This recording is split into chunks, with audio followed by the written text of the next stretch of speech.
இன்றைக்கு நம்ம பொதுவாக மன அழுத்தத்தை பற்றி பேசிக்கிட்டு இருக்கோம். ஸ்ட்ரெஸ், சின்ன குழந்தையிலேருந்து பெரியவங்க வரைக்கும் மன அழுத்தம் அப்படின்றது ஒரு பெரிய விஷயமா இருக்கு. இந்த மன அழுத்தங்கள் நீங்க நாம் எளிமையாக ஓம் அப்படிங்கிற ஒரு பிரணவம் மட்டுமே போதும். இந்த ஓம் அப்படிங்கிற பிரணவத்தை நம் வீட்டில் ஜபித்து ஒரு 24 நிமிடங்கள் ஓம்னு சொல்லிக்கிட்டே நம்ம மனதை கட்டுப்படுத்த கூட முயற்சி பண்ண வேண்டாம். பயிற்சி பண்ண ஆரம்பிச்சாலே போதும். நம்முடைய மனது அதுக்குள்ள லயிக்க ஆரம்பிக்கும். தொடர்ச்சியா இதை பயன்படுத்த நம்ம மனதில் உள்ள அழுத்தங்கள் குறைய தொடங்கும். மன அழுத்தம் முழுமையா குறையணும்னா நம்ம அதிகமா ஆஞ்சநேயரை வழிபடணும்.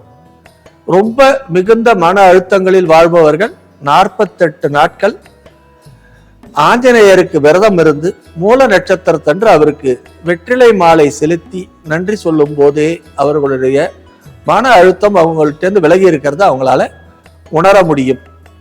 குறிப்பா அரசர் கோயில் அப்படிங்கிற இடத்தில் ஆலயத்திற்கு செல்லும் வழியில் தனி சந்நிதியாக இருக்கக்கூடிய ஆஞ்சநேயர் மன அழுத்தங்களில் விளைவுகளிலிருந்து விடுவிக்கக்கூடியவர். நன்றி, வணக்கம்.